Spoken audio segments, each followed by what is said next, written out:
જય હિન્દ સ્ટુડન્ટ્સ. ચલો હવે આપણે લેક્ચર નંબર 5માં સમાંતર શ્રેણી પ્રકરણ છે, જેમાં પ્રશ્ન નંબર 13 આવ્યા. એ જોઈએ કે 3 અંકની કેટલી સંખ્યા 7 વડે વિભાજ્ય હશે. સૌથી પહેલા આપણે એ વિચારી શકીએ કે 3 અંકની સંખ્યા જે છે 100 થી માંડી અને 999 સુધીની હોય, આ આપણને ખબર છે. એટલે આમાંથી આપણે તમે મૌખિક વિચારી શકો કે 100 એ પોતે 7 વડે વિભાજ્ય નથી, તો તમારે વિચારવું પડશે, ચેક કરવું પડશે કે 100 પછી કઈ સંખ્યા 7 વડે વિભાજ્ય મળે. 101, 102, 103, 104, 105. તો 15 સિત્તા 105 થાય. એટલે માનો કે આપણે 100 જે છે એને 7 વડે ભાગીને વિચાર કરતા હોય તો 7 એકા 7, 3 ને 0, 7 પંચા 35 થતા હોય. એટલે અહીંયા 5 વધે ટૂંકમાં, બરાબર છે. એનો મતલબ કે અહીંયા 105 હોવા જોઈએ. આ આપણે ખાલી મૌખિક વિચારી શકીએ. એટલે પહેલી સંખ્યા 105 હોય. 999 પોતે 7 વડે વિભાજ્ય હશે તો શેષ 0 આવશે. 7 એકા 7, 2, 29, 7 ચોક 28, 1, 19, 7 દુ 14, કેટલા વધશે? 5. હવે 999 5 તો ઉમેરી ના શકીએ, નહીતર તો 1000 ઉપર જતી રહે. એટલે એમાંથી 5 બાદ કરવાના હોય, એટલે 994 થાય. 5 વધ્યા ને, એ ના હોવા જોઈએ. એ ના હોત તો શેષ 0 આવે, અને શેષ 0 આવે તો આ 141 વડે ભાગ ચાલી ગયો હોત, બરાબર છે. એટલે પહેલી સંખ્યા જ્યારે શોધતા હોય તો એમાં ઉમેરવાના આવશે, કારણ કે 100 થી આગળ જવાનું છે, અંદર જવાનું છે, વધવાનું છે આગળ. અને 999 છેલ્લી જે લીધી હતી એમાંથી ઓછું કરવું પડે. એટલે તમને આ 3 અંકની 7 વડે વિભાજ્ય સંખ્યાઓની યાદી આ પ્રમાણે મળે. 3 અંકની 7 વડે વિભાજ્ય સંખ્યાઓની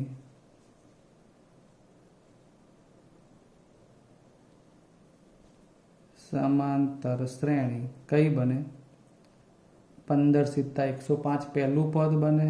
પછી શું થાય? 7 7 ઉમેરવાના ને, એટલે 16 સિત્તા 112, 17 સિત્તા 119. એ પ્રમાણે છેલ્લું પદ મળ્યું 994. 7 વડે વિભાજ્ય 3 અંકની આ સંખ્યાઓથી બનતી શ્રેણી બની, જેમાં પ્રથમ પદ એ તો 105 છે અને ડી 112 માંથી 105 બાદ કરો એટલે મળી જાય 7. એ તો આમે ખબર છે, 7 7 ઉમેરીને તો આગળ બનાવ્યું હતું, બરાબર. હવે આપણને એવું પૂછ્યું છે કે 3 અંકની 7 વડે વિભાજ્ય કેટલી સંખ્યા હશે, એટલે કેટલા પદો મળે એવું પૂછ્યું છે. 105, 112, 119, એમાં 7 ઉમેરતા જાય 994 સુધી. આ કુલ કેટલા પદો બન્યા એવું થાય, કેટલી સંખ્યાઓ એમ. રકમની દ્રષ્ટિએ આપણે સંખ્યાઓ કહીએ કે કેટલી સંખ્યાઓ છે, પણ આપણે દાખલાની દ્રષ્ટિએ વિચારીએ તો આવા કેટલા પદો છે એમ. અહીંયા 105 થી 994 સુધી એવું શોધવાનું છે. તો એક બાબત અહીં ચોક્કસ થઈ ગઈ કે છેલ્લું પદ આપી દીધું છે, બરાબર છે. અહીં શ્રેણીનું છેલ્લું પદ થોડું વિચારવાનું આવે છે. એવો દાખલો 994 છે, એટલે કે જેને આપણે લાસ્ટ ટર્મ ઉપરથી એલ પણ લખી શકીએ. an બરાબર 994 આવું બન્યું. an બરાબર 994. બસ હવે an ની જગ્યાએ સૂત્ર a plus n minus 1 into D બરાબર 994. a ની જગ્યાએ 105, n શોધવાનું કેટલા પદો છે કુલ. ડી એટલે 7. અહીં પદનો ક્રમાંક નથી મળતો મિત્રો, કુલ કેટલા પદો થશે એ મળે છે. કેમ કે આપણે છેલ્લું પદ 994 એવું લઈ લીધું છે, બરાબર છે. એટલે 7 જોડે n-1 એમ રાખો, 105 સામે 994 ઓછા 105, 7 કૌંસમાં n-1. 994 માંથી 105 બાદ કરીએ, 14 માંથી 5 જાય તો 9, 8 અને 9 માંથી 1 જાય તો બીજા 8. હવે 7 કૌંસમાં n-1 બરાબર 889, એમાંથી n-1 બરાબર 8889/7. સો n-1 = 7 વડે ભાગો તો 7 એકા 7, 7 દુ 14, 4 ને વધશે કેટલા 70 49. માટે n બરાબર 127 વત્તા 1. સમજ્યા? આમ આ જે 7 વડે વિભાજ્ય 3 અંકની શ્રેણી બની એમાં 105 થી માંડી 994 સુધીના કુલ 128 પદો થાય, એટલે કે 128 સંખ્યાઓ બને. માટે માંગેલ સંખ્યાઓ 128 થાય. કેટલી સંખ્યાઓ એમ? Okay, next one. ચલો, એ જ પ્રમાણે 14મો પ્રશ્ન છે કે 10 અને 250 વચ્ચે 4ના કેટલા ગુણિત હશે? જુઓ, 10 અને 250 વચ્ચે 4ના ગુણિત. સૌથી પહેલા 4ના ગુણિત એટલે શું? 4 વડે ગુણાયેલી હોય એવી સંખ્યા 4ના અવયવી એવું કહી શકાય. 4 એકા 4, 4 દુ 8, 4 તરી 12, એમ જેટલા માંગ્યા હોય અથવા તો શોધવાના હોય એ પ્રમાણે. હવે 10 અને 250 વચ્ચે કીધું છે એટલે આ રકમ પ્રમાણે 10 પછી 11, 12 તો તરત ખબર પડે 4 તરી 12. એટલે સૌથી પહેલા આપણે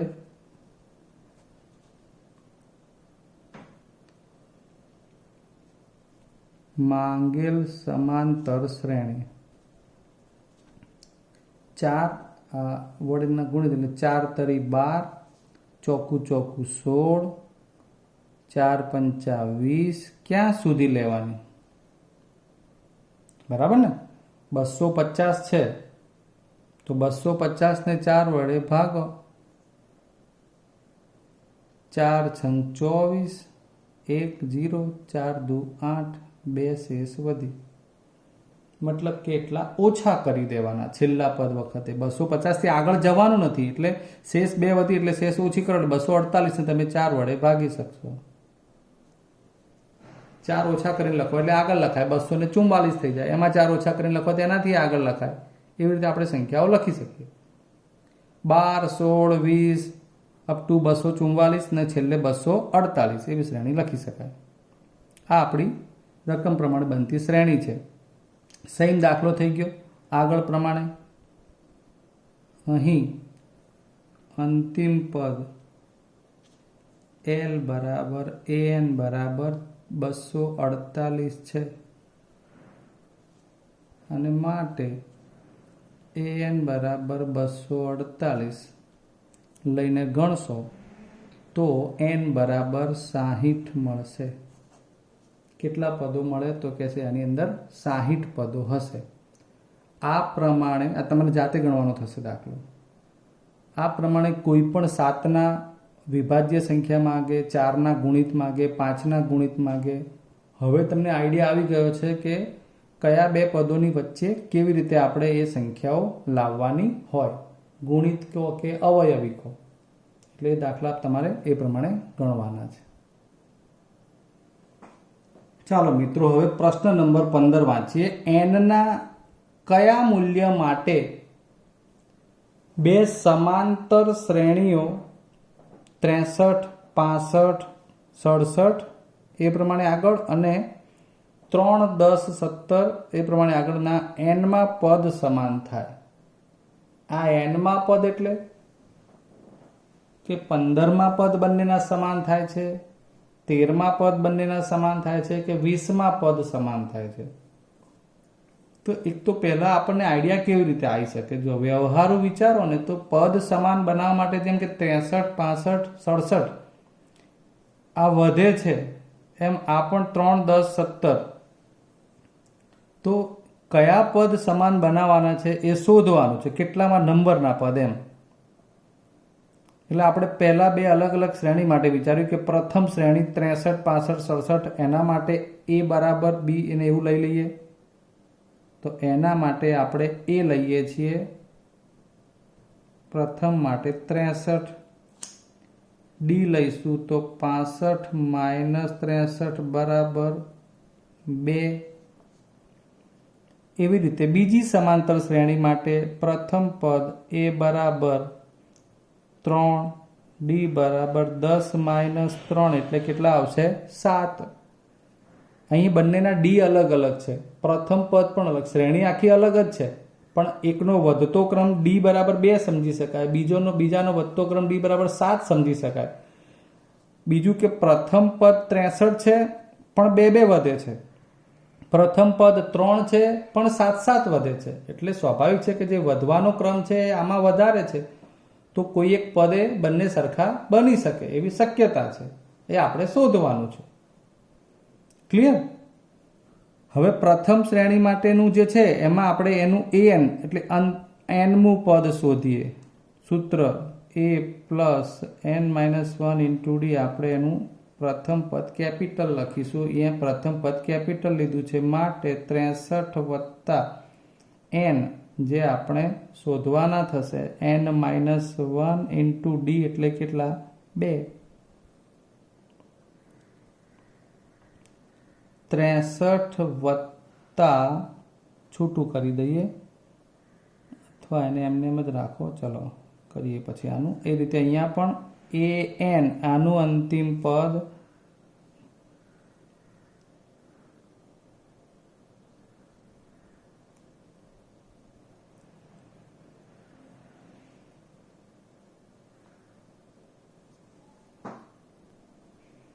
ચલો પ્રથમ શ્રેણીનું આ કેપિટલ an પદ આપ્યું અંતિમ પદ અને સ્મોલ an. એટલે અહીંયા તો a plus n-1 into d એ બરાબર 3 n-1 ગુણ્યા 7. બંને શ્રેણીના એનમાં પદો આપણે લઈ લીધા છે. પ્રથમ શ્રેણી માટેનું એનમું પદ, બીજી શ્રેણી માટેનું એનમું પદ. હવે કેવા છે બંને પદો? સરખામણી કરવાની. હવે પ્રશ્ન એ છે કે આપણે શું કરવાનું તો આપણને સરખું મળે? તો કોઈ એક એનમાં પદ સરખા થાય એવું કહ્યું છે, એટલે આપણે એને સમાન લેવાના. માટે શરત પ્રમાણે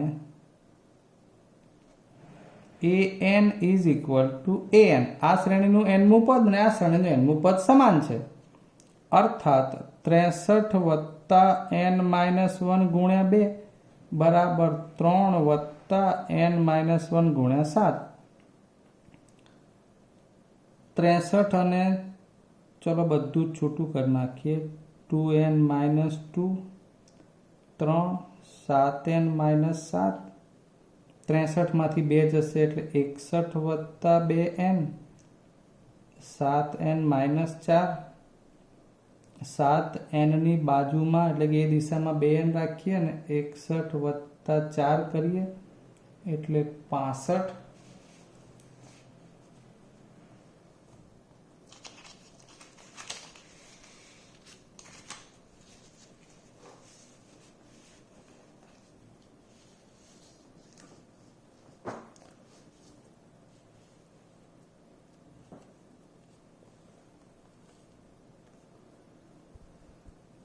બરાબર 5n.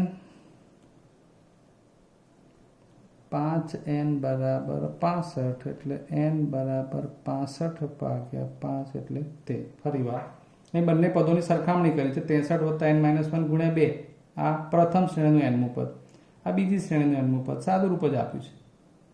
બરાબર છે. એટલે n બરાબર તમને મળી ગયા 13, અર્થાત બંને શ્રેણીના 13મા પદ સમાન હોય. તમારે પ્રેક્ટિકલી જોવું હોય તો આ 1, 2, 3 એમ એનું 13મું પદ આ ડી બરાબર 2 મૂકતા જાઓ અને બનાવો. અહીં 3, 10, 17, 7, 7 મૂકી અને 13મું પદ બનાવો તો સરખા થશે. Okay, next one. ચલો વિદ્યાર્થી મિત્રો, 16મો પ્રશ્ન લઈએ. તો એવી સમાંતર શ્રેણી શોધો કે જેનું ત્રીજું પદ 16 અને 7મું પદ 5મા પદથી 12 વધુ હોય. પહેલા તો આ લખાણને સાંકેતિક રીતે લખતા આવડી જવું જોઈએ. ત્રીજું પદ એટલે A3 બરાબર 16 આ આપેલી બાબત છે, અને ત્રીજું પદ 16 અને 7મું પદ એટલે A7 એ 5મા પદ થી 12 વધુ છે. A7 એટલે 7મું પદ, 5મા પદ એટલે A5 થી આ 12 વધુ છે. આમાં 12 ઉમેરો ત્યારે સરખું થાય. અહીં A7 માઇનસ A5 12 આપણે કહી શકીએ. આવું કેમ લખ્યું છે એ આપણને હવે સમજાઈ જશે. મેં આગળ તમને ડી શોધતા શીખવાડ્યું છે.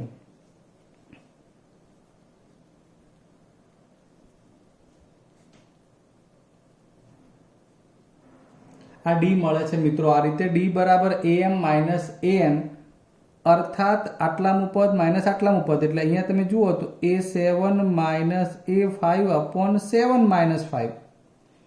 અલગ અલગ પદો આપી અને એનો તફાવત આટલો છે એવું ન કહેતા આપણને આ પ્રમાણે 7મું પદ 5મા પદથી 12 વધુ છે એવું કહ્યું હતું, જેમાંથી આપણે A7 બરાબર A5 પ્લસ 12 કર્યું અને જેથી આ A5 આ બાજુ લાયા તો બંને પદનો તફાવત 12 છે એવી ખબર પડી.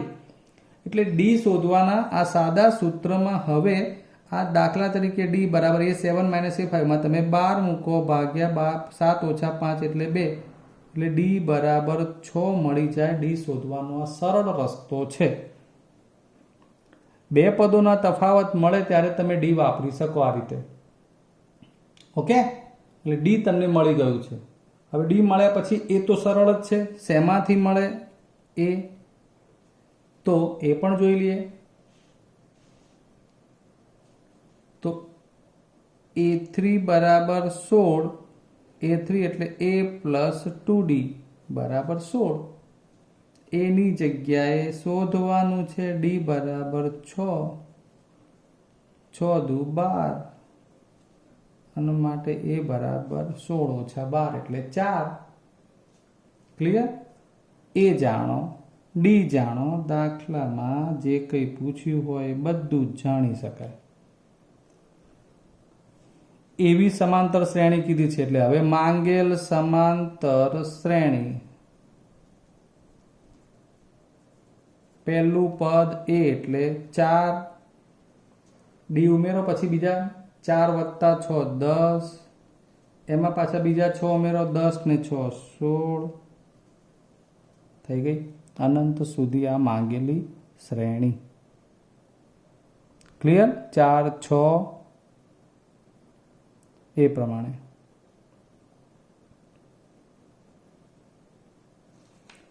ચાલો હવે આગળ દાખલો જોઈએ. 17મો.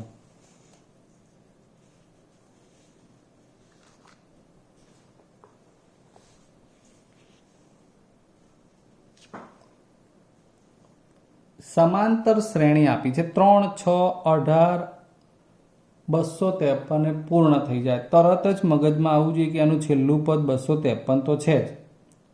તો તેનું છેલ્લેથી 20મું પદ શોધો. થોડોક નવો ટોપિક છે. છેલ્લેથી 20મું પદ શોધવા માટે મિત્રો આપણે શું જોઈએ એ વિચારવાનું છે. પહેલા છેલ્લેથી 20મું પદ ક્યારે મળે? દાખલા તરીકે તમારી પાસે શ્રેણીમાં 10 પદો હોય તો 10 પદમાં છેલ્લેથી બીજું પદ કયું હોય તો એ 10 પદમાંથી છેલ્લેથી બીજું એટલે કયા નંબરનું પદ બને ખબર મિત્રો? વિચારો તો આઈડિયા આવે.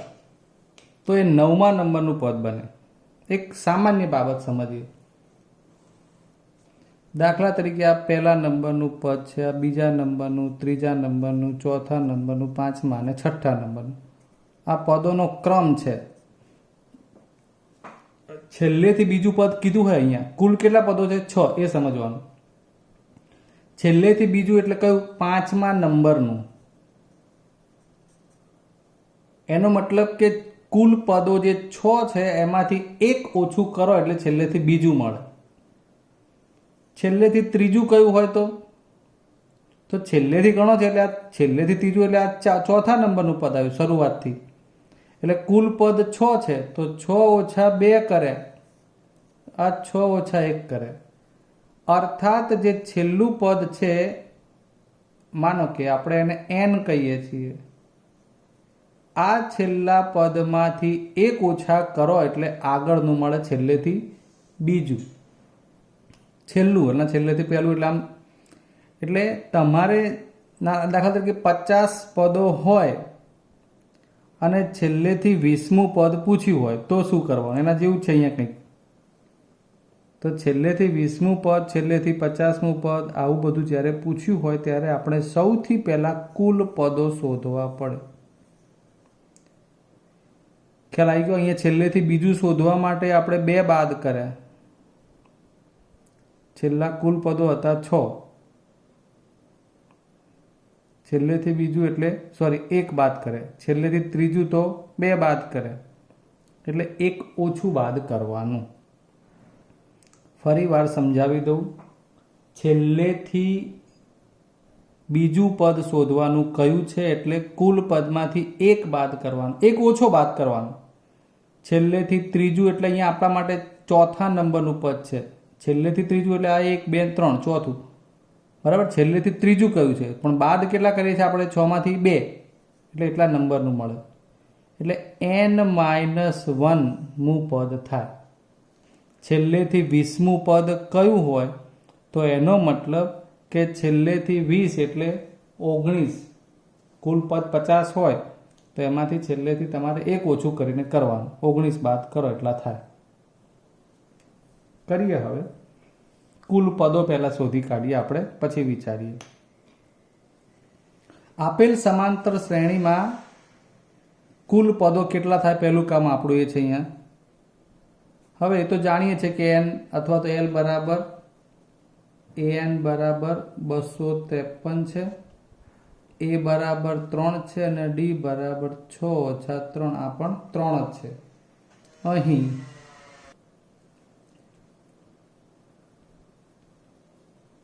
an બરાબર 253, a plus n-1 into d બરાબર 253.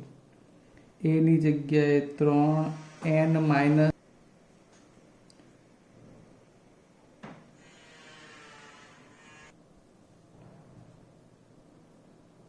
d બરાબર 3,253. n-1 ગુણ્યા 3 એમને એમ રાખીએ. 253 માઇનસ 3 કૌંસમાં n-1 બરાબર 250. હવે n-1 બરાબર